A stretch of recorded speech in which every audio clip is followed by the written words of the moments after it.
When you look at Kelvin Benjamin, guys, he's 6'5", he's 245 pounds. He's probably a Popeye's biscuit away from being a tight end.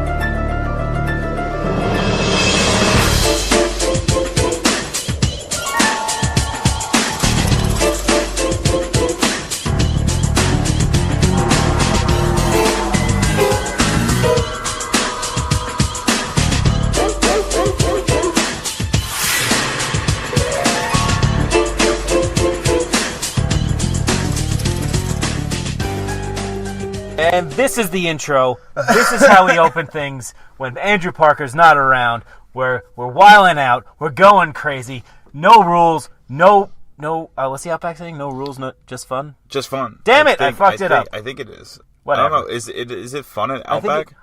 It could be. Okay. Like I've only eaten there 3 times in my life. My ex-girlfriend used to work there. And you would think that I would get like a break on the bill, like at least a bloomin' onion. Yeah, like I got nothing, and I had to pay full price. That's why she's your ex-girlfriend. Yeah, and I didn't even tip her. You gave her the full thing. No, that was. Yeah, that wasn't a good relationship. No, it doesn't sound. I mean, if you don't even give your fucking girlfriend gratuity, it's... Yeah, well, no, because she didn't give me any break. She was like trying to milk everything out of me, and I was like, she was upselling you? Yeah, like she didn't even give me like a discount on the bill. Shit. People don't understand that she wasn't a great person. Is this No. Oh, okay. Yeah. Okay. Cunty. Okay.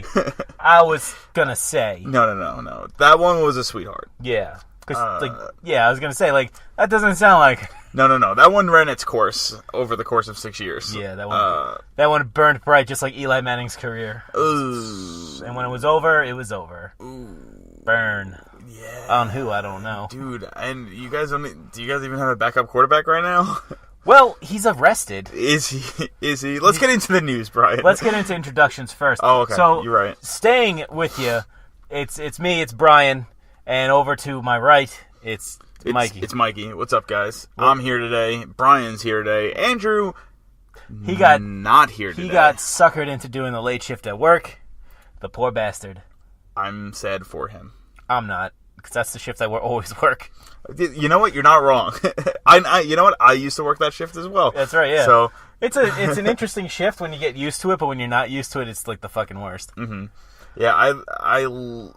I was doing that for about 1.5 years, I think, or like a year or something like that. I don't remember how long I stayed there for, but I left right when they were about to be like, oh, we could give you this shift of 3:30 to midnight Monday through Friday, and I'm like. The dream.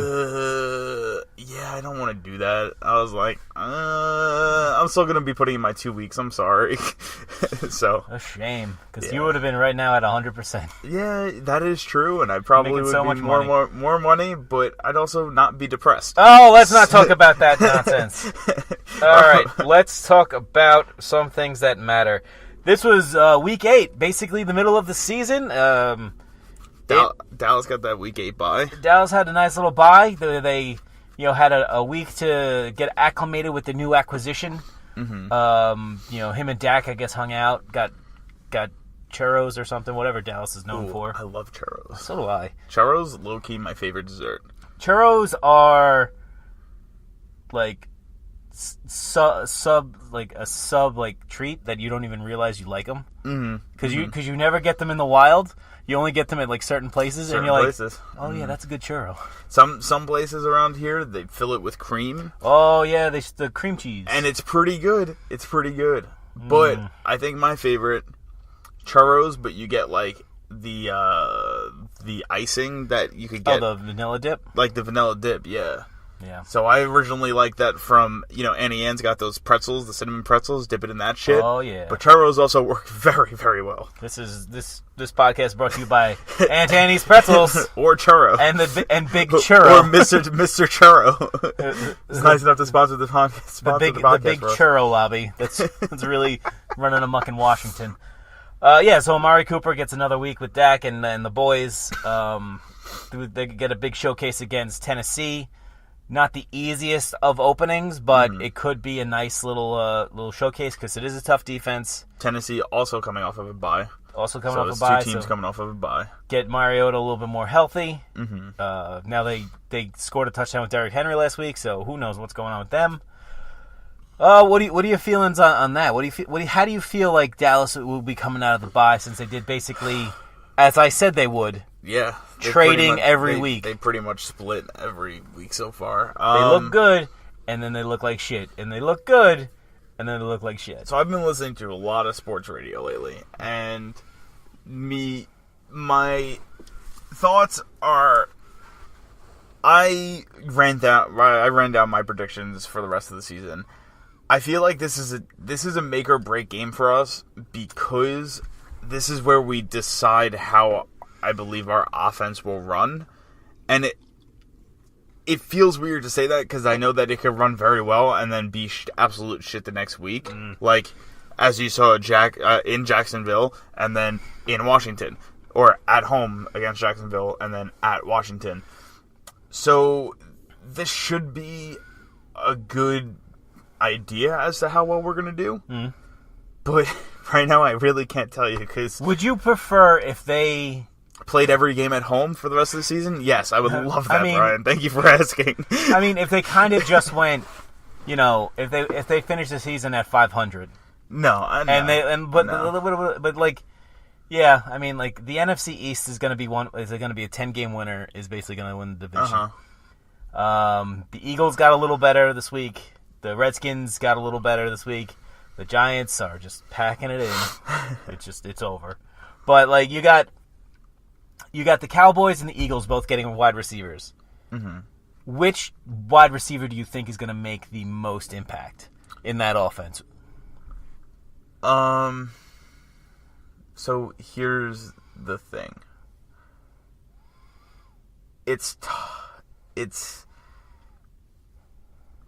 Wait, Tate went to the Eagles, right? Tate went to the Eagles for a third round pick. Yeah.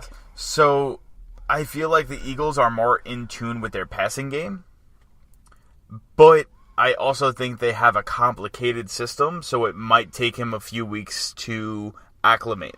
And I think it also might take him a few to, build that chemistry with Carson Wentz. Dak and Amari Cooper went to college at the... Eagles are on a bye this week. Oh, okay. I didn't know that. Because they played in London last week. Yeah, so they got the bye. Fuck. I should give you all the information. Yeah, I didn't know. Surprise! I didn't know that. Yeah. Eagles already cashed in. So like Dak played against Amari in college a lot. Their teams were always kind of butting heads, and he went to Mississippi University. Yeah. Dak went to University, and Amari Cooper went to Alabama. Yeah. So I'm sure they knew each other because as all football players kind of know everybody. Yeah, everyone kind of knows. Once you're on a different level, like everyone knows each other. Yeah. So maybe I hope that helps. Like, oh hey, remember when you beat the shit out of us? Whatever amount of times. Hey, remember that thing in college you used to do? Oh, you mean be better than you? Yeah. Let's do that. Okay. So I'm hoping that that's already kind of like a built of chemistry, like a building block at least. So we'll see. Like I said, Golden Tate's a great receiver, and he killed us, and now we have to play him 2 more times. Well, that's right. You still haven't played the Eagles yet. Yeah, we play them next week. The Eagles. You know what's funny about this, and this is a little bit of the news. So the some of the big moves made this week was obviously Golden Tate going to the Eagles for a 3rd-round pick, Demaryius Thomas of the Broncos going to division rivals Houston Texans for a 4th-round pick, and obviously last week Amari Cooper went to the Cowboys for a 1st round. So it's like a kind of a different thing, and we were talking a little bit like we went through a little bit of a debate. A little. It wasn't. It was. I think you probably thought I was antagonizing you. I kind of felt that way a little bit, but then I realized you were just probably trying to get my opinion on it. Yeah, but here's the one thing that's going to antagonize the shit out of you and probably really make you hurt is that the Cowboys could have got Tate and Thomas and still kept their 1st-round pick. All right, so here's my thing, and this is what I've been hearing a lot from people who, the podcast that I follow. They're all... What's their names? So Hanging with the Boys, Talking Cowboys, and The Break. They're all like recorded within It's called the Star, which is like the facility on Dallas's. So lame. It's not. It's actually pretty cool. But like it's all kind of owned by the so it's state media. It's state-run media. Okay, it's Fox News with the Cowboys fans. But they are very critical, and they are very like if you listen to it, you'd be like, all right, you could definitely see where they're being they're criticizing the team and where they're not. You know? No, yeah, because I think every team has these like self-produced podcasts. Yeah, and like if your team's not good, like probably the Patriots one's like, yeah, we're the Patriots, we're really good. Yeah, we don't really. Everyone else is like I know the Browns have one. So what do you think they're talking about? It's like, man, we fucking suck. They'd be like, how do we have Baker Mayfield and we still suck? Why did we get rid of Josh Gordon? For a fifth round pick. You could have had Thomas, Tate. Dude, I know. You could have had a whole new receiver core. I know.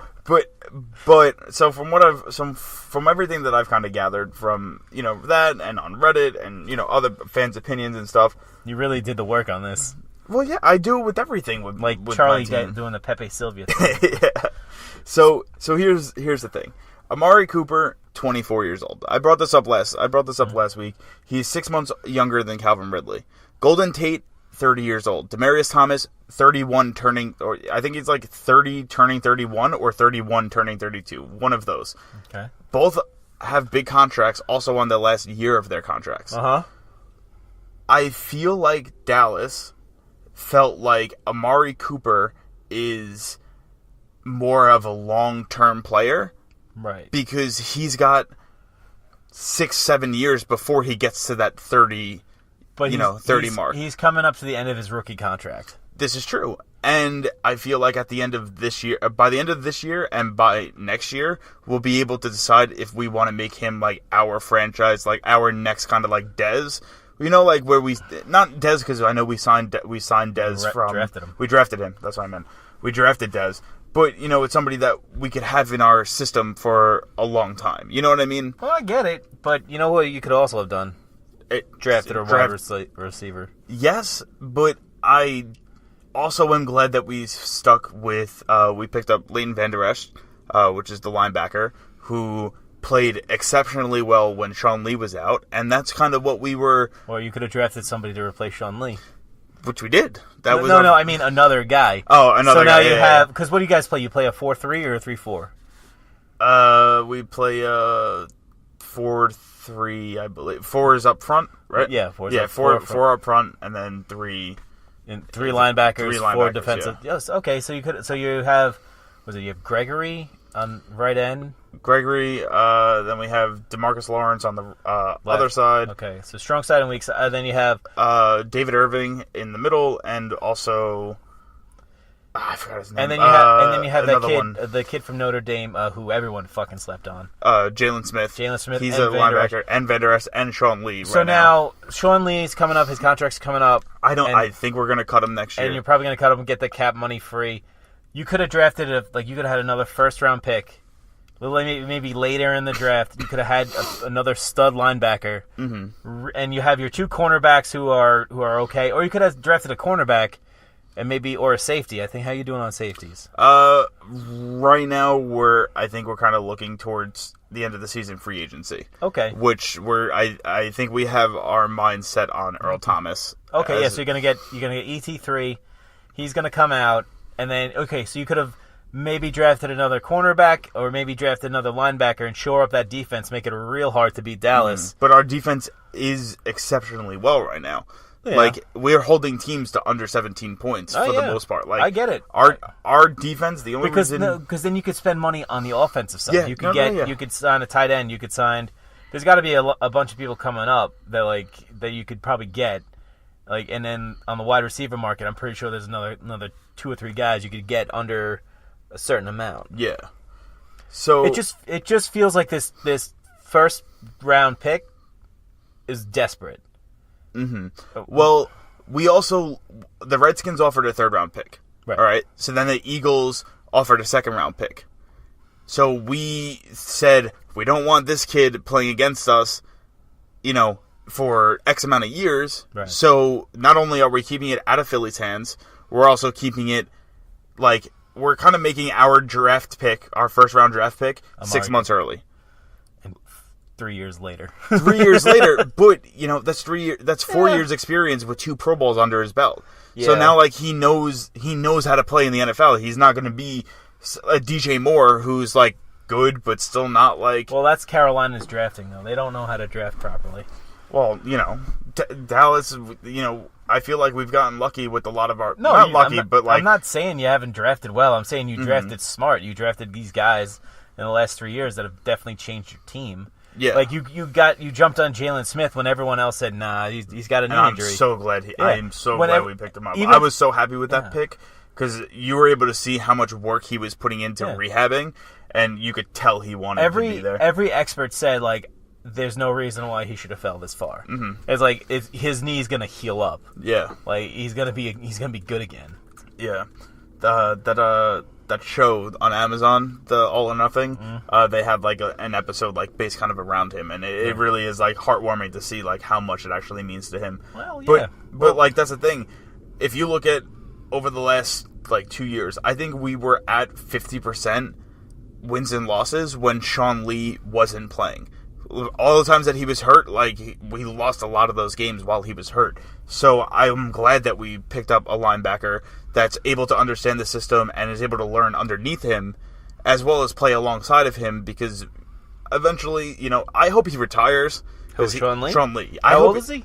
I think he's older, I think, like in like 29 or something like that, but he's going through so many injuries that he's gonna die.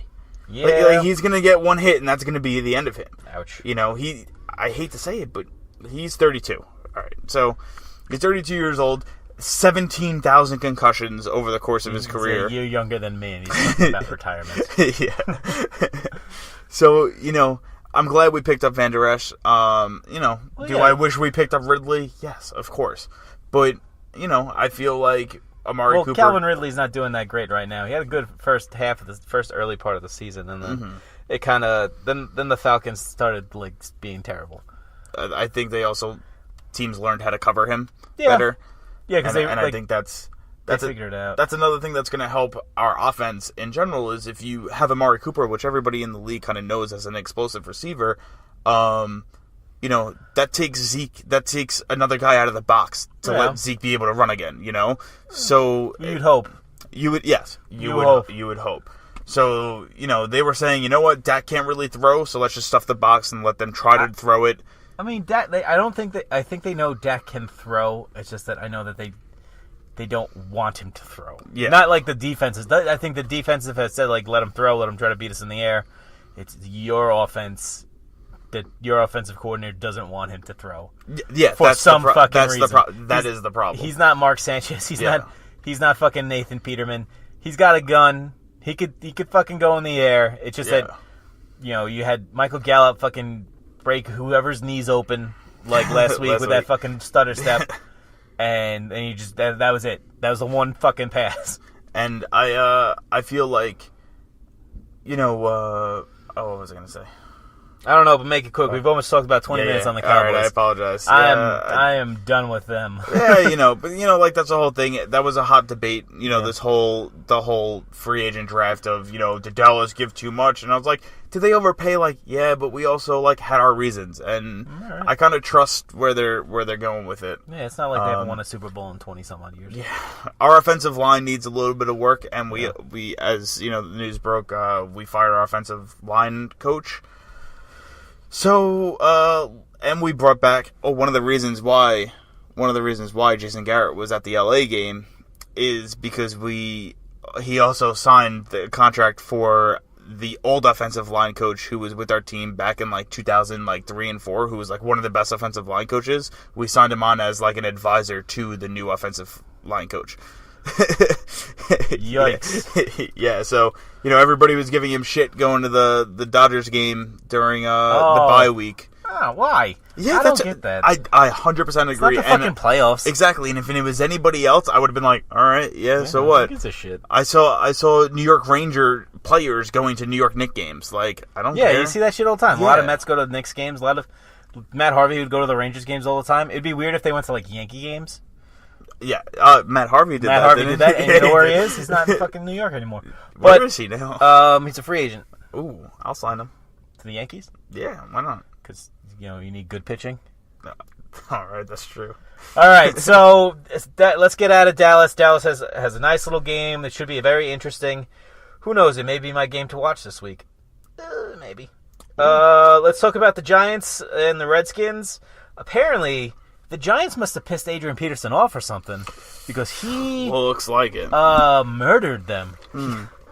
I said a very bad joke, but knowing what my role is here on the show, I went to work the other day, saw one of my friends who I play fantasy football with, and he's an Eagles fan, and we're talking about the Giants game. It's like, I don't know if Adrian Peterson's beating his son again, but he's playing like it.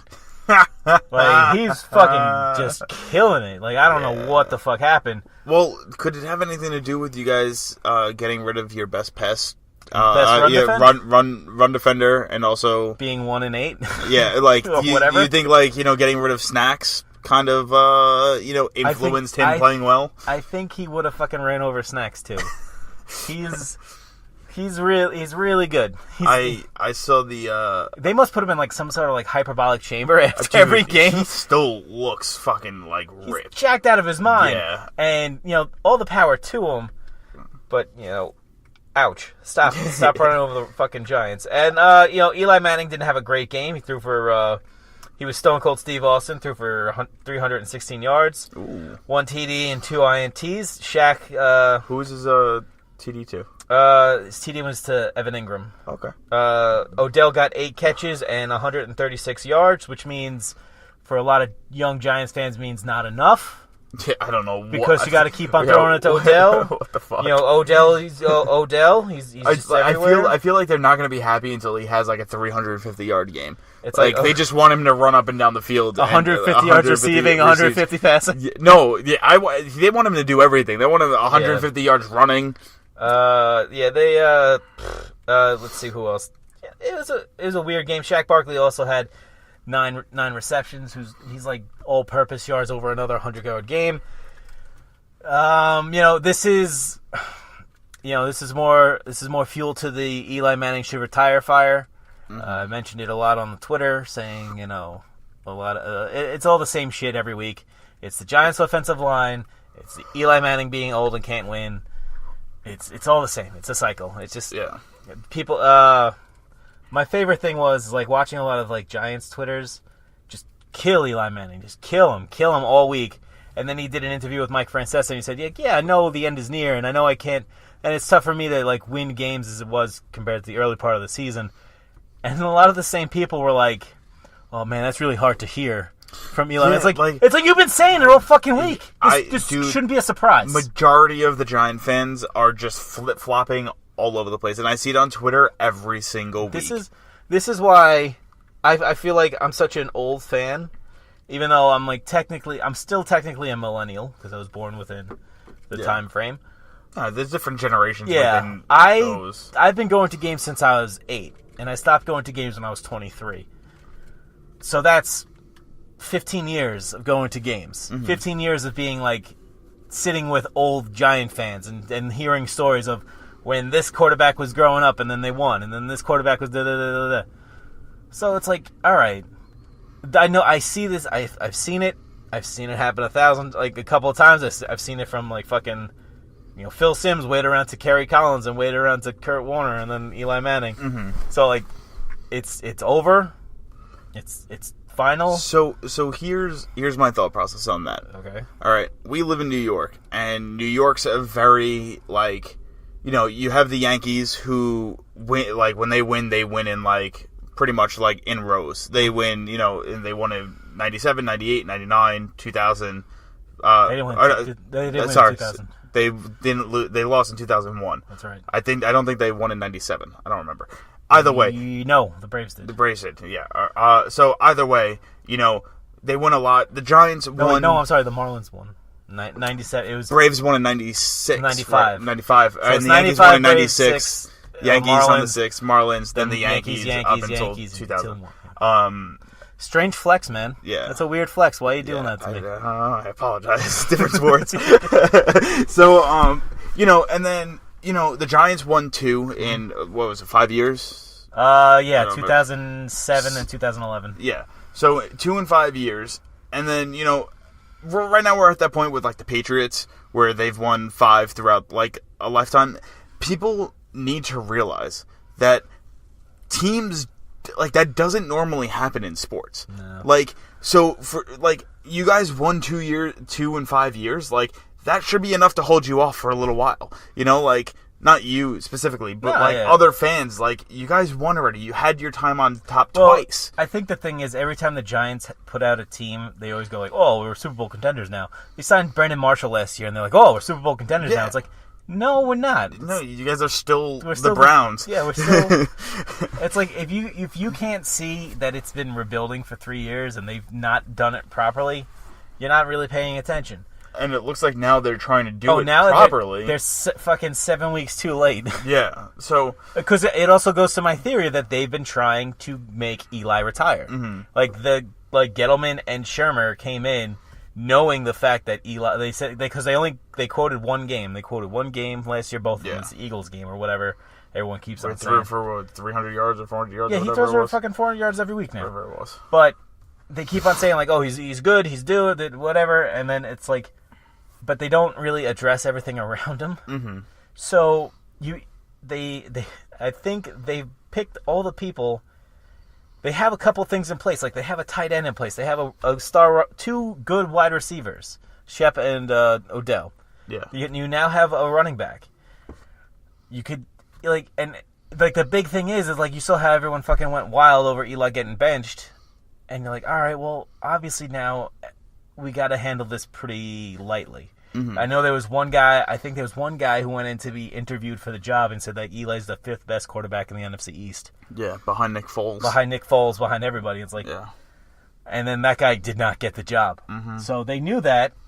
So what are they going to do? They're obviously going to fucking let John Mara know, like, yeah, we like Eli. He wanted the job, so he spat the bullshit, knowing that he was going to get the job, and then knowing that I'm not going to live up to what I'm saying here. Yeah.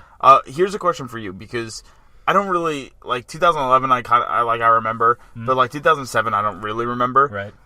What at the time, and I don't mean this as a shot. This is a general curiosity. Was Eli Manning that good back then? Like I know that back then he was exceptionally well during like the 2-minute drills. Yeah. Like down, like he was notorious for being down in the fourth quarter, coming back and winning the game.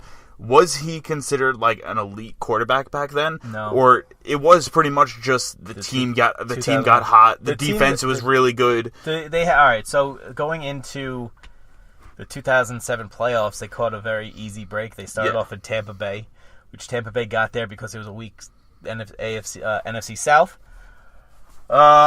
Then they caught Green Bay. And Green Bay and Brett Favre, and that was like when Eli kind of stepped up, where he kind of like he took. Wait, no, I'm sorry.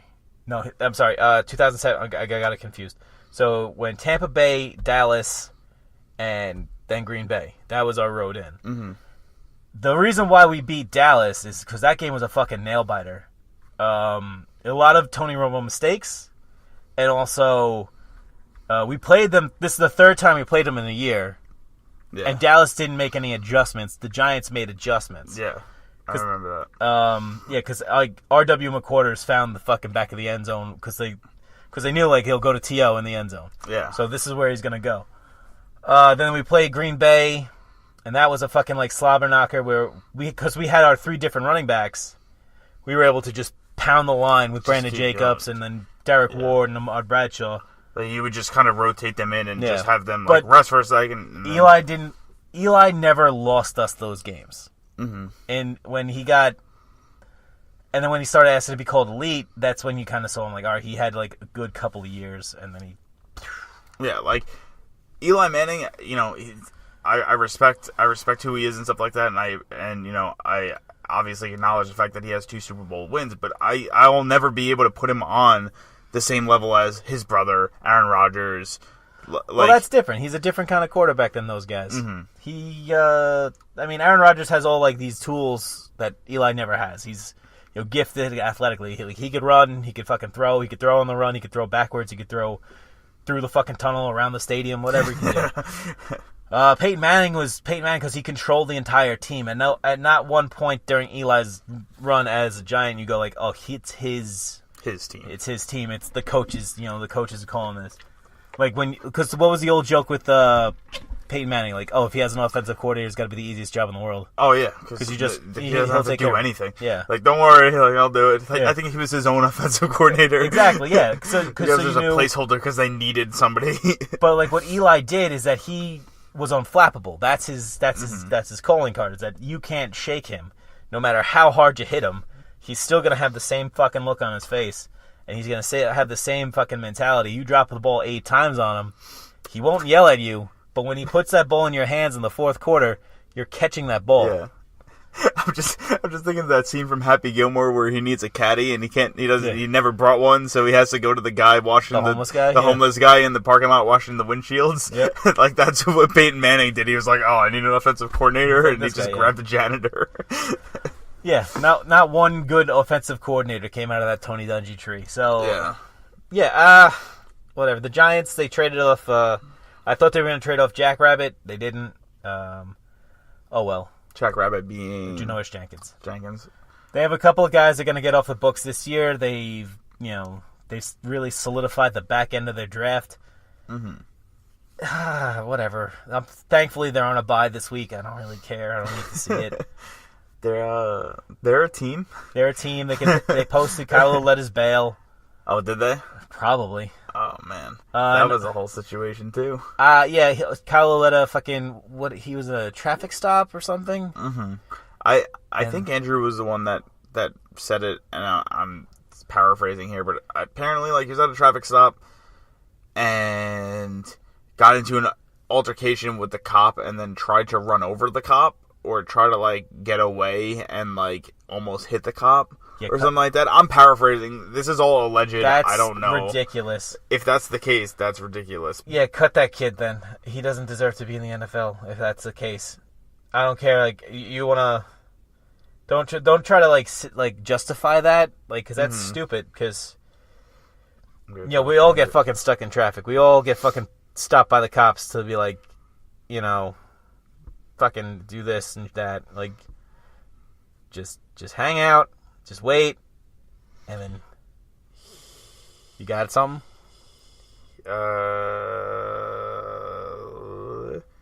Ouelleta was arrested for traffic violation this morning. He failed to obey a police officer's direction and then came close to striking the officer with his vehicle. Is what the tweet was by NFL Update. Somebody said Eli getting saved. Okay. Yeah. Do you want to move away from the NFC East? Kinda. I want to move out of... Yeah, I don't want to talk about the Giants anymore. Let's talk about the Jets and their no-show defense that they had against the Bears. Fucking Mitch Trubisky and the Biscuit and the boys fucking came out again and smoked these motherfuckers. Should I just pick him up in fantasy at this point? Who, Trubisky? Yeah. Yo, he's not bad. Like, if you stash him, he's not bad. It's not a bad move. He does it all. He fucking had 2 touchdowns, 220 yards. Let's see, full box score. I mean, the fucking Jets just did not show up. Like, I felt bad for Darnold. He didn't throw an interception. Congratulations. Oh, congrats. Yeah. Let's see. Trubisky he had 220 passing and 51 yards rushing. So that's not bad for him. All right, I have a question for you. Yeah. I'm looking at my fantasy team right now. Would you play Drew Brees against the Rams or Trubisky against the Bills? Trubisky against the Bills. You think so? Because Drew Brees just did come off of a terrible game. Yeah, well... Statistically. They won, but statistically, terrible game. The fucking Rams kept Aaron Rodgers to like 18 points in my league. Ooh, okay. Yeah. All right, so sorry, continue about... I mean, who has a better projected... Biscuit or Breeze? Breeze is sitting at a 71... projected. 37.14 points. Projected? Projected. And Trubisky is projected 27 points. That's tough. He's on the QB2 radar for a Week 9 matchup with Buffalo. I think that's a little unfair. I think that's a little. I think everyone still undersells the biscuit. And right now, Fitzpatrick going against Carolina is the best available player, and I'm like, I don't know if that's a great matchup. Fitzmagic, it's back, baby. This week in Tampa Bay, where are they? Cincinnati or Tampa Bay? They were in Cincinnati. It looked like their season was going nowhere. Well, in the beginning of the year, everyone's thinking like, "Oh, Tampa Bay's going to upset the world," and then Fitzpatrick has one bad game and they bench him. Don't fuck with the hot hand. And that's what they did. That's what they did, and they were paying for it. And you know what? They brought the hot hand back. That's true. And ladies and gentlemen, they still lost. But yeah, they were getting blown out. Yeah. Like, I had Cincinnati's defense on my fantasy team this week, and they still gave me 19 points, even though Ryan Fitzpatrick fucking stormed back. So, Jameis Winston goes 18 for 35, 18 for 35, 275 yards. Okay. 1 touchdown. Oh, boy. 4 interceptions. Oh, boy. All right? Boy, oh, boy. Fitzmagic comes off the bench majestically. Everybody in the crowd goes nuts, even though they're in Cincinnati. They believe in the magic. Because he's an old boy from out there. He used to play for fucking Cincinnati. He goes 11 and 15. Oof. 200 yards. Oh. 2 touchdowns. Oh. 0 interceptions. Abra fucking cadabra. He in 7 less receptions, 75 yards shorter. 1 touchdown more. 0 interceptions less. Jameis Winston's career is done. Oh, no, 4 interceptions less. I actually looked up to see in the schedule to see if they actually put Winston in against the toughest part of their schedule. Kinda. Mm-hmm. They kind of. I think they played some tough teams, but it's like, you know what? They still have to play Carolina. They still have to play They play the Giants. They play. Brian, I have another stat here for you. Oh boy, you ready for this one? Jameis Winston, 3 carries. 18 yards. Hey. Right? 3 fumbles. No fumbles. Ryan Fitzpatrick. 1 carry. 18 yards. He's just so much better in every sense of the word. He's so much better up until they go like, you're the man now. Yeah, they're like, Jameis Winston, good rushing quarterback too. Guess what? Ryan Fitzpatrick, better. I mean, what are you going to do if you're Tampa Bay?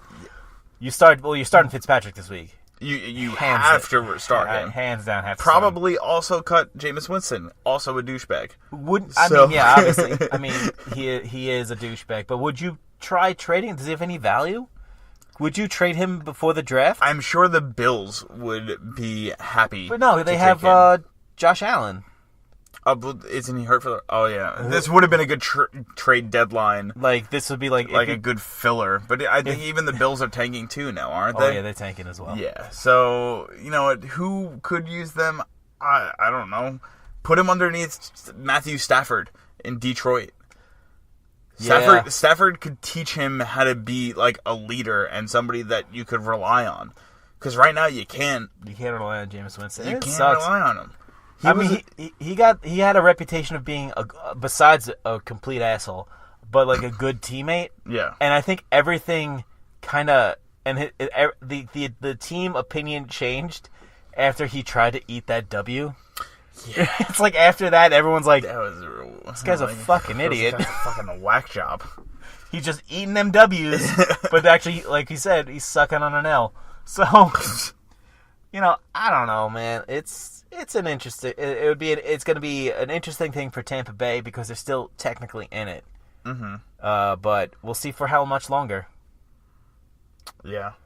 I mean, Deshaun Jackson got a touchdown. I don't know if... He also asked for a trade, but they didn't trade him. But I think now he's happy that fucking Fitzmagic is back. Yeah. This parking lot is spooky on a Halloween, boy. I'll let you know. This is a car cast if you guys haven't told by the sound. We're in a car in a parking lot at the movie theater. Here's the crazy thing. So I live in Valley Stream, which is closest to Queens, where Mikey used to live. Mikey now lives out in Suffolk, and Andrew lives in Levittown, which is in the middle.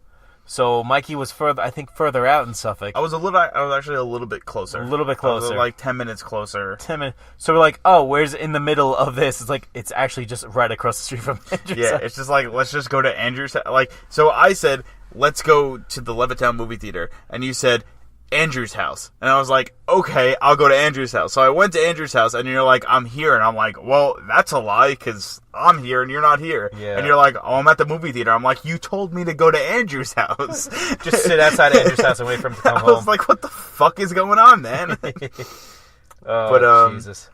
Yeah, so also it is Halloween today. It is Halloween today. What are you doing for Halloween? Well, I did nothing. Oh, That's okay. what I did. That's a good Halloween. Apparently you're mega hands. No, yeah, I was giving out candy to the kids today, and I realized I bought like $50 worth of candy, but I had like a discount card, so it's still only $35. So I was giving out candy, and I was giving out like handfuls, and I didn't realize like how small the candy was or how big my hand was. So I would just go in and just throw handfuls of candy, and I was like, "Oh, I'm already out." Got a refill. That's a deadly combination of big hand and small candy. Yeah. That's a lot of candy fitting in one hand. Yep. All right, so let's go over to... We could go over to... Really the last big news game, besides Green Bay played LA, and more Green Bay fans showed up because LA has the worst fucking fan base in the world. They do. But they have a good team. They won. They're probably gonna fucking roll through the Super Bowl. But, you know, get your shit together, LA. That's a fucking stud team, and you got a big-ass fucking stadium. Start filling that fucking thing. You guys really need to go and support your team. Support that fucking... Even support the Chargers. They're two good teams. Yeah. You guys suck. Now you know why the Rams are dipping out of California, because y'all blow. No, the Rams are staying in California. They just got there. No, I know. The Raiders. I'm saying that. I said the Raiders. No, you said the Rams. Oh, I meant the Raiders. I apologize. Did they... They lost. No, did the Rams not have that many people there? Because was the World Series going on that day? The World Series was going on that day, but it's still... The Red Sox were winning 3-1, the series 3-1, compared to a team that's fucking 7-0. Uh-huh. So, and it's in the daytime. You could go to both games.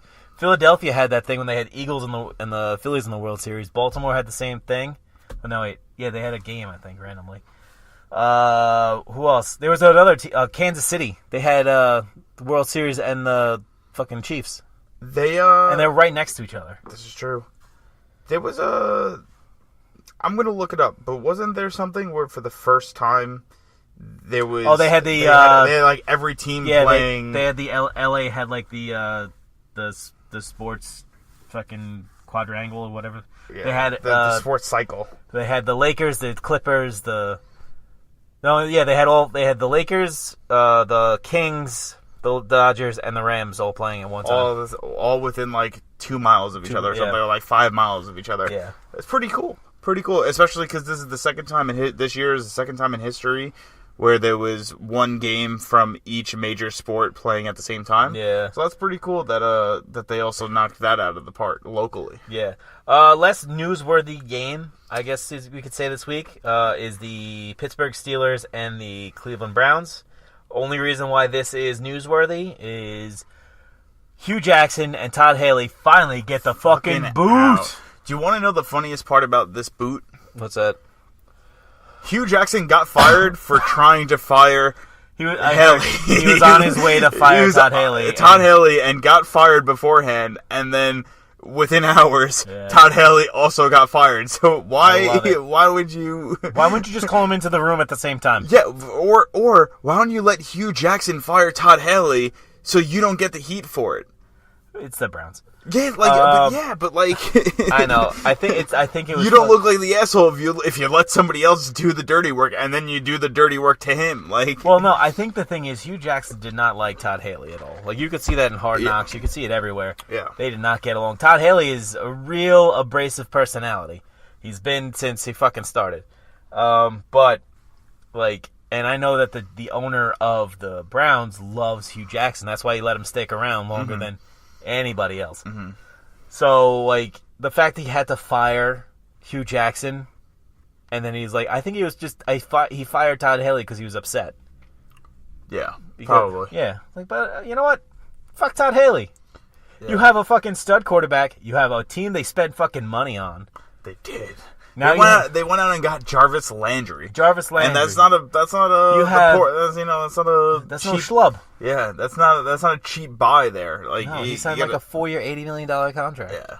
You got fucking David Njoku, who you didn't fucking use, and he's a goddamn beast. You now have Nick Chubb as your number one running back. You have a defense that leads the league in takeaways, but that's not his fault. That's Greg Williams, who's now the interim head coach of the Cleveland Browns. And it's just another prediction that I got right, that Hugh Jackson will be gone. Did you I say said, what by what? I said week 6. Week 6. All right, so you were 2 weeks off. I was 2 weeks off. But you were ahead of the pack. I was way ahead of the pack. I was calling for Hugh Jackson. Because remember, Vegas odds said that Jason Garrett was going to be the first head coach fired. Really? Yeah, that was news that broke in like week 4, I think, or week 5. They also... Vegas odds are also fucking stupid, so I don't really... Do you know how mad people have to be now because they're going into week 1 of the regular season, there were more bets on the Browns winning the AFC Championship game this year than any other team?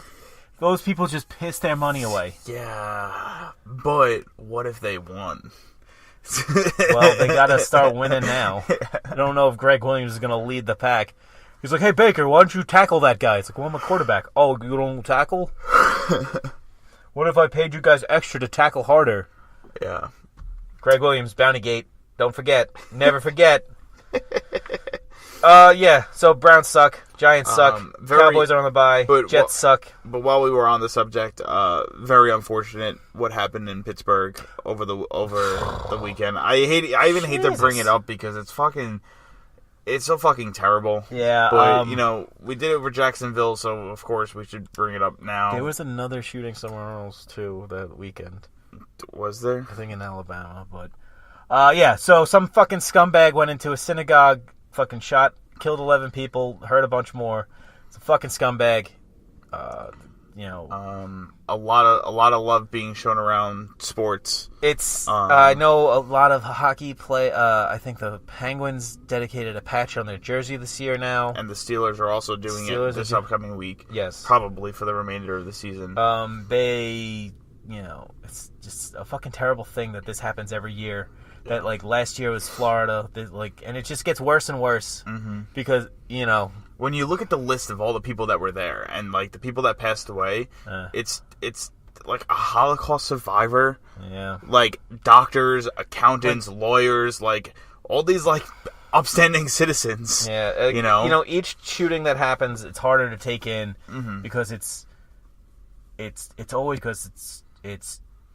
It doesn't even matter, like, not even saying, like, these people are better than, like, these shooting people are better than the other shooting people. And I didn't mean it for it to sound that way. No, and I know what you're meaning, but it's, like, it's tough because we're losing good people. Yeah. Because some people just don't fucking have things firing at the same time. Yeah. And it's, like, their brain doesn't fucking work right, and instead of addressing it like adults or, like, people who actually care about people, they internalize it until it fucking boils over and they do something drastically stupid. Mm-hmm.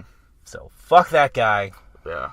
Just Pittsburgh, we're thinking of you. We with you, Yinzers. Yeah, we with you. Even though I hate, all your teams. I'm not too fond of... I fucking hate the Penguins, so whatever. But, Black and yellow. Is that... Oh, yeah, that is Pittsburgh. Yeah. Wiz Khalifa, where you at? I do like Wiz Khalifa. Just to go over some quick things, Saints. Now to somehow drastically turn it back around. Guess who didn't suck this week? Was it Philadelphia beat Jacksonville in London? Blake Bortles was apparently the entire offense, even though he got benched last week. But what are you going to do? Mm-hmm. Seattle beat Detroit. Matthew Stafford threw... It was a game. Mm-hmm. Most of his yards were to Marvin Jones Jr., so start playing Marvin Jones Jr. in fantasy team. Once again, Pat Mahomes and the boys fucking... took another big 8-W. They ate that dub against Denver, who, after that game, then traded the Demaryius Thomas to Houston. Let's see. Carolina beat Baltimore. Cam Newton going crazy. The Saints somehow managed 30 points against the Vikings with their quarterback only throwing for 130 yards and 1 touchdown. Yeah. So if you look at it, Minnesota handled their business, but they couldn't score. New England kicked a lot of field goals to take the win over Buffalo this week. And finally, Arizona in the battle of the incompetent, Arizona beat San Francisco. That was. Oh yeah, and I'm sorry. Also, the another battle of the incompetent. Indianapolis put up 42 against Oakland. Shocker. John Gruden. Hey, do you think that they would have done better if they had a pass defender? I think they would have done better if they had a number 1 receiver and a pass rusher. Oh, okay. Yeah. So that is the news / recap of the week. Going on a little long, but it's having fun, so it doesn't matter. We got some winded topics. We talked a little here, we talked a little there, and then we kept on pushing through. It was a slow week for the most part. It felt like a very slow week. And especially I hate the weeks of buys, because it's like I kind of got out of football for a little bit, but I still had to make sure I kept up, and when your team's on a bye, you just feel like you're contractually obligated not to give a fuck about anything. Yeah. Like, all right, I'm out. Yeah, and especially no Yankees in the playoffs. Oh yeah, Boston won. Fucking Rangers are the worst fucking team in hockey right now, so it's not I don't care about hockey. Sports wise, it ain't looking good for me. Yeah, well, just start cutting off teams that you don't care about. I'm gonna start cutting my wrists, Brian. Yikes! Yikes! That was a good one. That was a good one. Let's talk about our fantasy updates real quick. Oh, I don't even want to fucking talk about fantasy. I lost against shock of all nations. I lost 148 to 116. My team. I now have the great pleasure of sitting Odell Beckham, AJ Green, and Eric Ebron. So I'm doing well. I'm feeling great. Mm-hmm. Hey, Brian. What's that? Guess what? No. I was supposed to play... I did play Joey again this week. Right? Lord. So, he was projected 186 points. I was projected 179 points. Which, manageable. Manageable. Couldn't go either way. It went his way. Oh, yeah, of course it did. Dude, false. Drew Brees, that's how annoyed I am. You sneezed it out? Yeah, I sneezed it out. Dude, Drew Brees putting up 12 points for me in the 1 week where I needed him to fucking go off. He's going against Minnesota. That should have been a fucking shootout. That should have been a fucking 700-yard game, 37 touchdowns. Minnesota has one of the best pass defenses in the league, Yeah, right? It should have been a shootout. He should have mopped the floor. Drew Brees, I was sucking your dick the other day about you being the fucking GOAT. And you're going to fucking turn around and just shit like a goat in my mouth? It doesn't make sense. What a picture. Yeah, it doesn't make sense, Brian.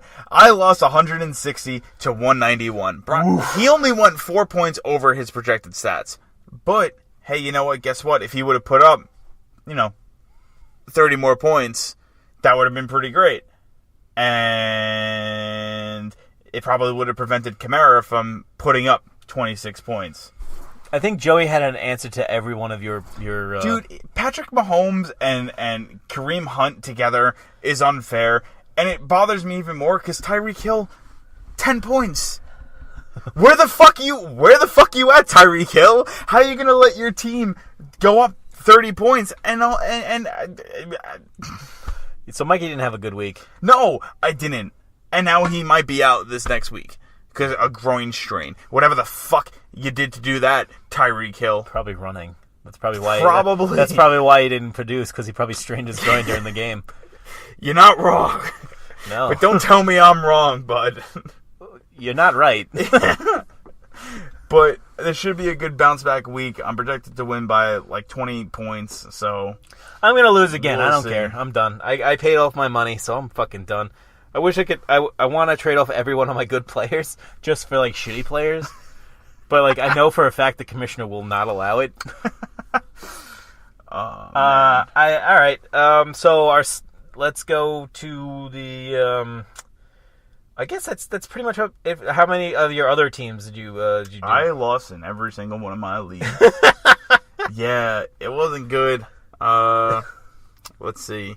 I lost my other league 105 to 106. What do you know? That's why I hate about multiple leagues is that you'll get those leagues, those times where you'll win 1 out of 3.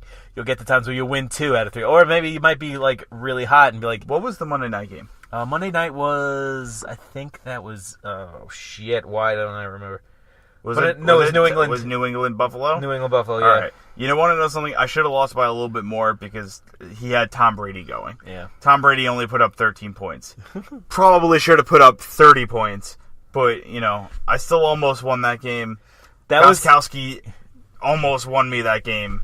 That's what I told. I was talking to one of the people at work, and they're like, I can't believe it. Fucking all New England does is kicking field goals, and Buffalo's still on. It's like, yeah, it's called the glimmer of hope game. They're giving Buffalo a slight glimmer of hope before they fucking drop the shoe, and it's over. And I think they won, 24-6? Mm-hmm. Yeah, I was like, yeah, just don't even watch that fucking game. Yeah, Minnesota's defense in my other league and Justin Tucker combined 5 points. Also, sorry, Justin Tucker, Minnesota, and David Njoku combined 5 points. Because Njoku with that fat donut. How did Andrew do this week? Can you look up? Andrew, he squeaked out a win. He squeaked out a win. Andrew, if you're watching, I'm happy for you, bud. Yeah, he won 159 to 145. Oh, ooh. A very close game. Close game. He had Kirk Cousins, Antonio Brown, Devontae Adams, Joe Mixon. Oh wait, he also had David Njoku. He did, yeah, and he put up a fucking And he still put up that many points. And he had New England's defense. I also picked up New England's defense. Yeah, like he had to sit through the John Connor performance. Yeah, is he streaming his defenses or every week? Yeah, is he streaming anybody else every week, or is it just like Jameis Winston? Oh boy, Andrew, what are you doing, pal? No, yeah, pick up Trubisky. I think he's pretty much set now. His team's pretty set. All right. Yeah. So, well, Andrew, we're glad you won. Well, I am. I don't know. Andrew's gonna. I don't care. I'm done. Like I said, I'm just serving out. I'm serving up dubs like I'm Jameis Winston at a crab shack. A Joe's Crab Shack? Wherever you could just buy crab legs or just walk away with them. All right, so studs and duds this week. Who is a stud for you? Stud for me. I will probably have to say not Drew Brees. Not Drew Brees. Definitely not Drew Brees. McCaffrey put up 21 points. Antonio Brown put up 25. Right. So that was nice. Let me check real quick. Yeah, that's pretty much it. Gostkowski putting up 14 is also nice. That's all I can really say about my team this week. So, right. Well, I'm not going with anyone on my team, but my stud of the week is Andrew Luck. Ooh. He fucking went off he had 3 touchdowns against the fucking Raiders. Really fucking led that team. They were down early. They came back. They fucking closed the door, won 42-28. So, which leads us to our duds of the week. Hey, guess who my dud of the week is? David Njoku. Literally every single person on all my teams. Underperformed terribly. I'm disappointed. Drew Brees, you deserve the L this week. Oh. You shouldn't have won that game. Oh. You know what? Tyreek Hill, you shouldn't have strained your groin, but now I'm happy you did. Hey, David Njoku, you're listed as questionable. I hope you don't play. What's the question? You going to catch your Paul? Yeah. I don't know what happened with him. Yep. Terrible. Very upset. Hey, Will Fuller Jr., thank you for putting up 24 points for me before you tore your ACL. Very sorry to hear that. Yeah. That's a tough loss for Houston, even though they have Hopkins, who catches anything within a 35-foot radius of them. They have Nuke Hopkins, and now they have Demaryius Thomas. So they got better. Yeah. Oh, yeah, they did. I don't know if they got better than... Is Fuller comparable to Demaryius Thomas? Like, skill-wise? No, Fuller's a speed guy. He's a deep threat. But I think what they're going to use now is they're going to have Demaryius Thomas basically be the middle of the field guy. He would be like the Y, right? He's basically going to do what you hope Amari Cooper does for Zeke. He's going to do that for Nuke. Yeah, because I hope our outside guy is going to be Gallup, and then I hope we have Cooper kind of like in the middle, and then, our slot being Beasley. Yeah. CBs. So, my dud of the week. Who's it going to be? Who is it going to Can I make a prediction for you? Oh, please, make as many predictions as you like. Will it be Hugh Jackson? I don't think so. I mean, it's tough to kick a man when he's down. Okay. Who else could it be? A dud of the week for you, Brian. Yeah. Let's see. Could it be... Fuck, I can't think of his name. Todd Haley? No, yeah, could it be Todd Haley? No, it's not Todd Haley. Could it be Jay Gruden? Oh, the Washington Redskins coach. The Washington Redskins coach. They had a very good game against the Giants, and I don't want to be like, be like, oh, my team got lost, so I'm going to really be upset. Yeah. No, it's not going to be Jay Gruden. Okay. Not Jay Gruden. It's not going to be Eli Manning. It's not going to be anybody of the Giants. It's not going to be John Mara, who kicked the chair. Brian, I am at a loss for words. Who is your dud of the week? Dud of the week, and I know it's going to come as a shock to many people. My dud of the week is John fucking Gruden. Because fuck John Gruden! That's his name. Dude, I was so close when I said Jay Gruden. You were two vowels. You were a vowel off. Oh, fuck man, John Gruden. I was so close. Fuck John Gruden. Fuck him in his stupid face. He is a dud. He is a dud. He is basically killing that franchise. He is doing a disservice to all these Oakland fans who go out every fucking week, paint their faces, somehow keep their employment, but he's killing the black hole. He's just taking a knee until they get to Vegas. Fuck John Gruden. What a fucking piece of shit. He is a piece of shit. I don't like him. I don't like him either. But Brian... What's that? We're coming up to the end of the show. We are coming up to the end of the show. I have a question for you. What's that? What would your game of the week games of the week? What would your game of the week? Upcoming week. Dallas is coming off of 9. bye. I'm not allowed to pick Dallas. You're not allowed to pick the Giants. So tell the people the rules besides that. So how many games are we doing since now that Andrew's not here? Let's do... You want to do three games? Let's do 3 games each. 3 games each. I'm with that. I'm with that. All right. I'm about to dance to that tune. So, the Raiders are playing the 49ers, but guess what? Not my game of the week. Not my game of the week either. I'm sorry, no matter how hard you pay me. So, I'm going to tune in to the Falcons-Redskins game. That's a big game for my division. I also love the Falcons. They're a great team. 2 and whatever. Julio Jones still playing very, very well. Yep. You could also say the Rams versus Saints. I would have said that. You would have said that? I would have said that. You would have said that. Well, I'll also tell you that the Packers and Patriots. Oh, so your games to watch this week are Atlanta, Washington. Atlanta, Washington. L.A., New Orleans. In Nolans. In Nolans. In that party city. And the cheese... Up in the chowder.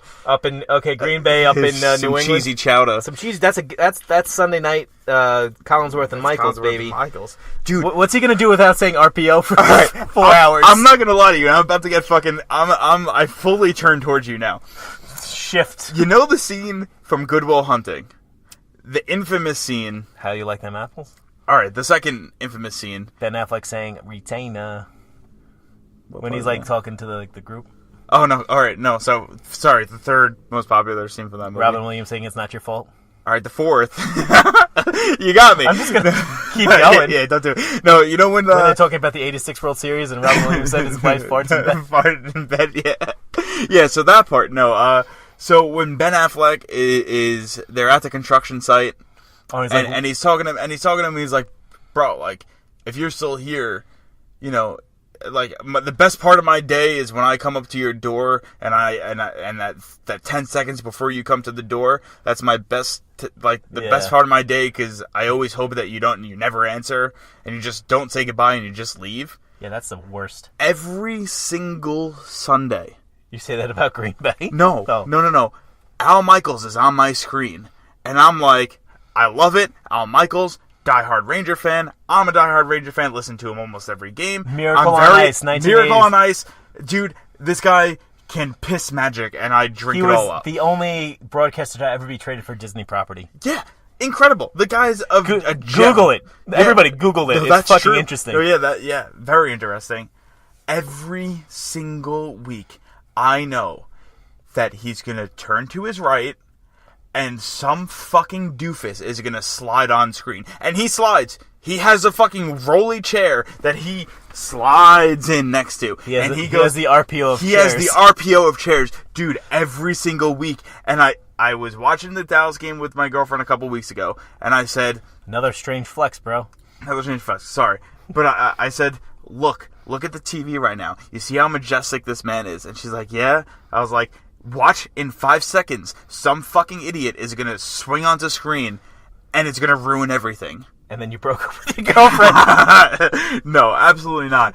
But I'm telling you, Collinsworth strolled in and he was like, yeah, you know, Al. And then, like, did that fucking thing that everybody fucking hates. And he existed and talked. The one thing that everybody hates is just Chris Collinsworth talking and Chris Collinsworth just being him. I like Joe Buck more than I like Chris Collinsworth. Well, Joe Buck has grown a lot on me. Joe Buck's a color commentary guy. So it would be like Troy Aikman is Collinsworth. That's the analyst.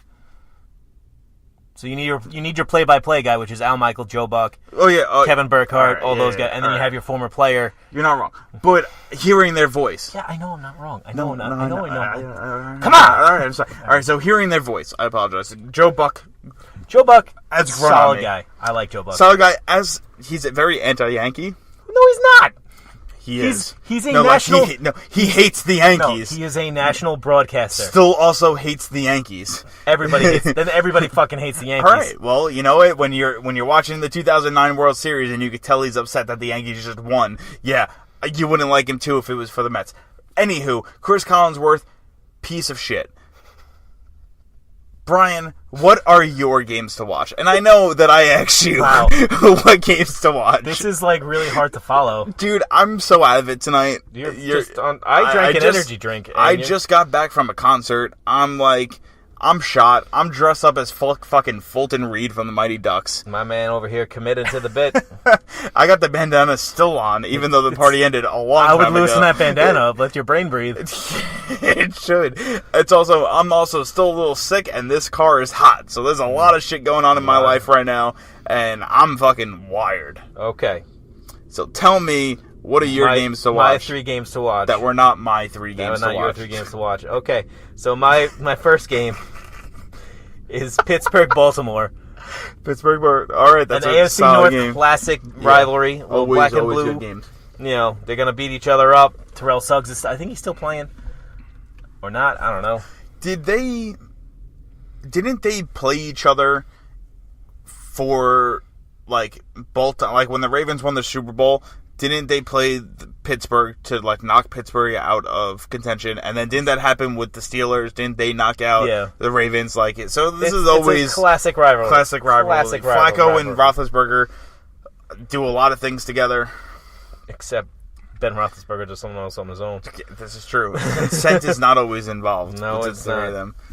Dum-dum. My second game to watch is another CBS game. It's Kansas City, Cleveland. I just want to see some fucking pain. That's all that's going to happen. Dude, Cleveland's going to run over, he's going to get run over. Yeah. I'm sorry. It's going to be a cool matchup between Baker and Patrick Mahomes. Mm-hmm. But I think the Chiefs are going to win. Do you think the Browns defense comes through? I think the Browns defense has been solid. It's been kind of like how Dallas's defense has been. It's always been consistent. Mm-hmm. It's just that everything on the offensive side is such a fucking mess. Yeah. And you're like, I hear you. Put it to fucking together, boys. Yeah. And then my final game is the Monday night game, Tennessee versus Dallas, because I kind of want to see what's going to happen. Ooh. I want to see if it's either... Tennessee does not do well on Monday night. Dallas kind of lives for the spotlight. I think Dallas will win. I don't know, but I think maybe they'll put up a 20 spot on them. You think that Dallas is going to put up 20 points? I think Zeke's going to run all over them. Okay. Right. Yeah, it's in Dallas. It's in Jerry World, so it's going to be very tough for the Titans. We are undefeated at home. That's true. That is true. You're not lying. I am not lying. I'm trying to figure out all your catchphrases. Brian, you know what else I'm not lying about? What's that? I'm not, and it's going to come as a shock. I'm not super excited to watch this game. Are you worried because they were on a bye last week? That was their win, and now they're going to lose. No. It's like, you blew it! I am not the biggest fan of Jason Witten calling the game. Yeah, I've heard terrible things. I work during the game, so I don't hear it. I have not liked what I've seen. Well, he's got a lot. And I've also been spoiled by listening to a lot of CBS games, so that's a lot of Tony Romo games. And Tony Romo is a fantastic commentator. Well, Tony Romo knows things. All Jason Witten knew was how to run a Y pattern. Yeah, and like that's what the whole thing is. Like Tony Romo broke down Dallas's offensive problems so well that we actually adjusted it based on his things from the previous week. Jerry Jones called him at 4:00 in the morning crying, "Come back, please come back." Dude, I would do anything for us to sign him as a head coach or an offensive coordinator. Anything. Dude, I would go visit him myself and blow him 45 times. I don't think you would want that. I don't think so either, but I would do it for the sake of my team. He's married to a beauty queen. Yeah, I could be that beauty queen. It's very, very... Anyway, yes. You've exposed a lot about yourself today. I'm very comfortable in my sexuality, Brian. You are. So, his football knowledge is probably the best that I've ever been around for, I think. Yeah, he's a good broadcaster. I give Tony Romo that. I like him. I think he knows how he can break down all the plays. He can break down defense, offense. I haven't seen Jason Witten call a game. I am off on next Monday, so I'll be able to maybe watch a game. Okay. Did you like Tony Romo as a player? And that's the end of the show. I respected him. I didn't like him. Okay. I mean, when he's tough, unfortunately his body betrayed him. I think because if you look at it, if he had Eli's career, he would have been one of the greatest quarterbacks of all time. I think he misses out on the Hall of Fame because of it, even though he has numbers. Mm-hmm. I think I think he's one of these guys who's who. He was an undrafted free agent, right? Yeah. Who worked his way up to become the starting quarterback of one of the biggest and greatest franchises of all time. Mm-hmm. It's an amazing story. He's a hardworking guy. He had a level of play that he wanted people to come up with, step up to. He never had the right piece, the final piece. Yeah. It's either we had a wide receiver, but we didn't have a running back. Or we had both, but our defense wasn't great. Yeah. Because when you look when we had Dez and we had DeMarco Murray, our defense was blowing a lot of games for us. That's right. And our offensive line wasn't fully as great as it was in 2016. What's going to be what's great about this conversation on this podcast is that now next week you can't talk shit about the Cowboys. You can't say a goddamn word because we spent at least 40% of this podcast talking about the Cowboys. It depends on how the game goes, Brian. Even if it's a fucking blowout and Amari Cooper has 3,000 yards receiving, you can't talk shit about the Cowboys. It's done. So I think Tony Romo, good guy, whatever. I'm glad to hear it. I'm glad you think so. Look, I respect people who win. I don't respect fans. Well, that's how I feel about the Giants. Yeah, so. Exactly. So that's pretty much the end of the show. We cut it a little short today. Normally we run a little longer. Mm-hmm. But this week was kind of fucking boring. It was a boring week. Yep. So where can the people find you? Brian, they could find me on Twitter at dquat, and they could find me on Instagram at mdquat. Also, this Saturday from 12 p.m., 12 in the afternoon, until Sunday at 12 p.m. That is 24 hours, technically 25, because the clock gets brought back at 2 o'clock to become 1 o'clock again. Because that's daylight saving time. So you get an extra hour of sleep. I just got used to not. This is true. So you get an extra hour of sleep. I get an extra hour playing video games for Extra Life. Extra Life is going to be my 24-hour live stream where I play video games for charity for the local children's hospital, which is Cohen's Children's Hospital in New York. All the proceeds that get donated to my page get funded right to that charity. I don't see a penny of it.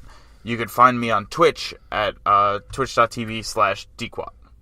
So, if you got any spare bucks to buck, pass it my way, and I'll pass it to the kids' way. And then one less kid dies. I'm totally just kidding. I mean, I'm not.